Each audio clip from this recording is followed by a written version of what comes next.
চোখ আর মনের মাঝে অদ্ভুত এক মিল আছে, জানো তো? এই যে তুমি চোখ থেকে সরে যেতে যেতে এখন মন থেকেই সরে যাচ্ছ।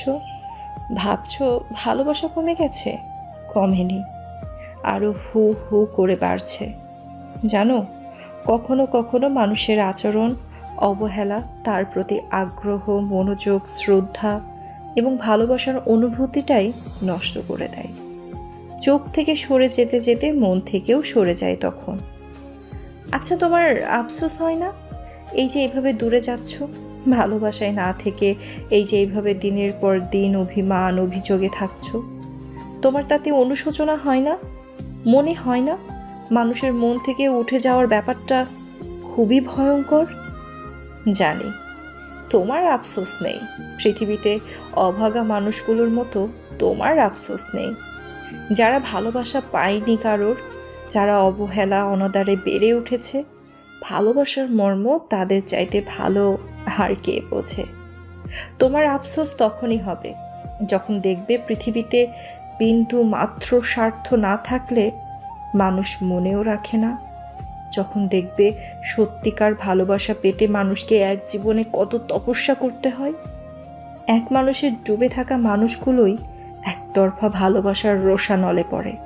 তুমি যেটাকে ভালোবাসা মনে করো, পৃথিবী আর বাস্তবতার কাছে সেটা ছেলে খেলা। থাকলে থাকুক, না থাকলে নাই। চেতনা নিয়ে ভালোবাসা হয় না। কখনো কখনো ভালোবাসাকে মানুষের অনুভব করার ইচ্ছে জাগে। কখনো মনে হয় যে ভালোবাসে অন্তত হৃদয়ে টের পায় পাক তার ভালোবাসা, তার খুনসুটি, পাগলামি, আকুলতা দেখে মন তৃপ্ত হোক। চোখ থেকে সরে যাক, তবুও হৃদয়ে মিশে থাকুক। চোখ আর মনের মাঝে অদ্ভুত এক মিল আছে, জানো তো? যে চোখ থেকে সরে যায়, একটা সময় তার উদাসীনতা মন থেকেও সরে যেতে বাধ্য করে। চোখ যাকে দেখে না, মন তাকে ছুঁতে পারে না। যদি কোনো দম্পতিকে জিজ্ঞেস করা হয় জীবনের সবচেয়ে কঠিন মুহূর্তে কিংবা সময়ে আপনি কি আপনার জীবনসঙ্গীর থেকে মানসিক সাপোর্ট পেয়েছেন, এর উত্তরে বেশিরভাগ দম্পতি বুকে হাত রেখে বলতে পারবে না সে তার সঙ্গীত থেকে মানসিক সাপোর্ট পেয়েছে। জীবন চলার পথে হতাশা, খারাপ সময়, একাকিত্ব, বিপদ আপদ, দুঃখ, কষ্ট থাকবেই। কিন্তু বিবাহ পরবর্তী জীবনে ঠিক কজন মানুষ নিজের খারাপ সময়ে তার সঙ্গীর সাপোর্ট পায়? পারিবারিক ডিপ্রেশন আর বৈবাহিক ডিপ্রেশন সম্পূর্ণই আলাদা বিষয়। সঙ্গীর থেকে মানসিক সাপোর্ট তো দূরের কথা, কেউ কেউ সঙ্গীর উদাসীনতা, দুর্ব্যবহারের কারণে ডিপ্রেশনে পড়ে যায়। বিয়ের আগের ডিপ্রেশনের থেকে বিবাহ পরবর্তী জীবনের ডিপ্রেশন সবচেয়ে বেশি মারাত্মক। বিবাহ পরবর্তী জীবনে ডিপ্রেশনে থাকলে মানুষ কাউকেই বলতে পারে না, বোঝাতেও পারে না। অথচ এই বিবাহ পরবর্তী জীবনের ডিপ্রেশন কিন্তু একমাত্র জীবন সঙ্গী মানসিক সাপোর্ট দিয়ে দূর করতে পারে। বিয়ের পর সবচেয়ে কাছের যে মানুষটি, সেটা হচ্ছে জীবন সঙ্গী, যার পাশে দিন রাত একসাথে থাকা, এক বালিশে একই বিছানায় থাকা। সেখানে অপর মানুষটা দিনের পর দিন মানসিকভাবে ভেঙে পড়ছে। এই সহজ জিনিসটা যে না বুঝবে, সে তো নিতান্তই সঙ্গীর প্রতি উদাসীন। সঙ্গীকে ভালোবেসে তার সাথে বন্ধুত্বপূর্ণ আচরণ করে সময় দিয়ে তার অব্যক্ত কষ্ট কিংবা অনুভূতি বোঝার চেষ্টা না করলে আপনি কিসের জীবনসঙ্গী? পৃথিবীর সমস্ত ডিপ্রেশন নিয়ে যখন একটা মানুষ তার জীবনসঙ্গীর কাছ থেকে মানসিক সাপোর্ট পায়, সে যত কঠিন ডিপ্রেশনেই থাকুক না কেন তা সহজেই কাটিয়ে উঠতে পারে। পাশে সব সময় দিব্যি একটা মানুষ থাকার পরেও যখন নীরবে নির্ঘুম রাতে চোখের জলে বালিশ ভেজানোটা সঙ্গী দেখতে পারে না, তবে ডিপ্রেশন থেকে একটা মানুষ বের হবে কিভাবে? পৃথিবীতে খুব কম মানুষই আছে যারা নিজের খারাপ সময়ে কিংবা হতাশায় সঙ্গীর কাছ থেকে মানসিক সাপোর্ট পায়। প্রচণ্ড হতাশায় থেকেও একটা মানুষ সংসারে মনোযোগী হবে, এমনটা আশা করা নিছক বোকামি বই আর কিছু নয়। জীবনে ভালোভাবে বেঁচে থাকার জন্য ভালোবাসা এবং সম্মান পাওয়াটা ভীষণ দরকার। এই দুটো জিনিসই একজন মানুষকে পরিপূর্ণ সুখী করে তুলতে পারে। পৃথিবীতে যত সব প্রাপ্তি আছে তার মধ্যে ভালোবাসা এবং সম্মান পাওয়ার আনন্দ সবচাইতে বেশি। পৃথিবীতে যত সম্পর্ক আছে সব সম্পর্কেই মানুষ ভালোবাসা এবং সম্মান প্রত্যাশা করে। একটা মানুষের থেকে বেশি কিছু চাওয়ার থাকে না। ভালোবাসা এবং সম্মান মানুষের হৃদয়কে বিশাল করে তোলে। একটা মানুষ যতই দুঃখী হোক, যখন সে কারো থেকে এই সত্যিকারের ভালোবাসা এবং সম্মানটা পায়, তখন সে নিজেকে আর দুঃখী মনে করে না। মানুষের প্রাপ্তির হিসাব মূলত এই ভালোবাসা এবং সম্মান পাওয়ার উপরে নির্ভর করে। আপনি যখন জীবনের প্রাপ্তিগুলো হিসাব করবেন, তখন কিন্তু মানুষের ভালোবাসা এবং সম্মান এই দুটো জিনিসের প্রাপ্তি বেশি বেশি হিসাব করবে। যুগ যুগ ধরে মানুষ সারা জীবন দুঃখ আর আফসোস করেই মূলত ভালোবাসার সম্মান না পেলে। আর যখন ভালোবাসার সম্মান প্রাপ্তি শূন্যের কোঠায় থাকে, ঠিক তখনই মানুষ অভিযোগ করে, নালিশ করে, আফসোস করে আর প্রচণ্ড আক্ষেপে চোখের জলে বুক ভাসায়। পৃথিবীতে সব মানুষই ভালোবাসা আর সম্মান পাওয়ার সৌভাগ্য নিয়ে জন্মায় না। কেউ কেউ ভালোবাসার বিনিময়ে চরম অবহেলা আর অপ্রাপ্তি নিয়েই পুরো জীবনটাই পার করে দেয়। যে পায় সে কভু কাঁদে না, আর যে পায় না সেই তো সারা জীবন কাঁদে। একটি সম্পর্কে থাকতে গেলে আপনি ঠিক দুইটি কারণে থাকবেন। প্রথমত বাধ্যবাধকতা কিংবা দায়িত্ববোধের দিক থেকে, আর দ্বিতীয়ত ভালোবাসা, মায়া এবং সম্মানের কারণে। যদি সম্পর্ক কেবলই দায়িত্ববোধ কিংবা বাধ্যবাধকতার হয়, তবে নিশ্চিতভাবে সেই সম্পর্কে মানুষ কেবলই অংশগ্রহণ করে কিংবা তাল মিলিয়ে যায়। এমন সম্পর্কে ভালোবাসা আর সম্মানের কোনো স্থান নেই। সম্পর্কে বাধ্য হয়ে থাকাটাও বড্ড যন্ত্রণার। এমন সম্পর্কেই পরস্পরের প্রতি উদাসীন থাকে। সম্পর্ক থাকলেও তা কেবলই নামে মাত্র।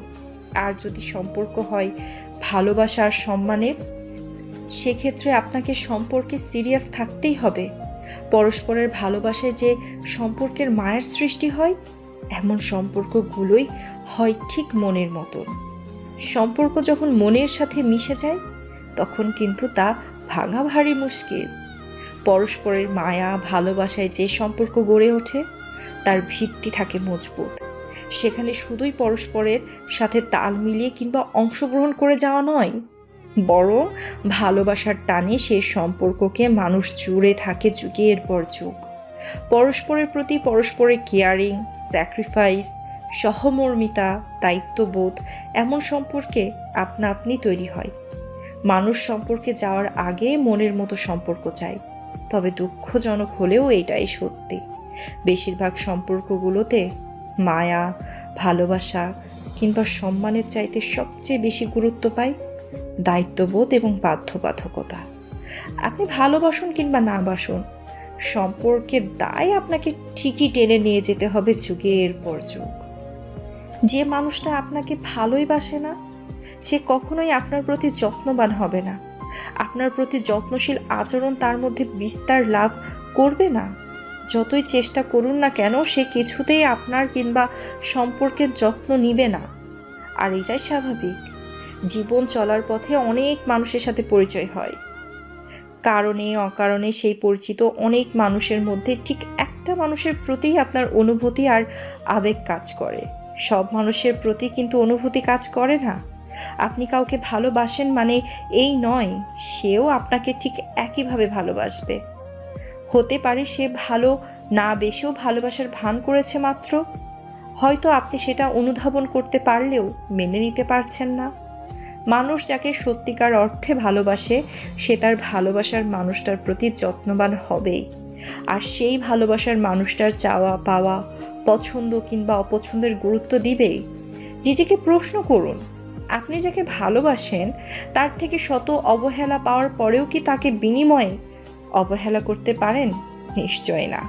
সম্পর্কে অনীহা আর অনাগ্রহ ঠিক তখনই বেড়ে যায় যখন সম্পর্ক মনের মতো হয় না। অবসরে সময় কাটাতে কিংবা মোহের বশে সম্পর্কে জড়িয়ে গেলে সেখানে তিক্ততা আসবেই। জানেন তো, মানুষ খুবই আশ্চর্যজনকভাবে সেই মানুষটার কাছেই ভালোবাসে এবং গুরুত্ব আশা করে যে প্রচণ্ড অবহেলা আর যন্ত্রণা দেওয়ার ক্ষমতা রাখে।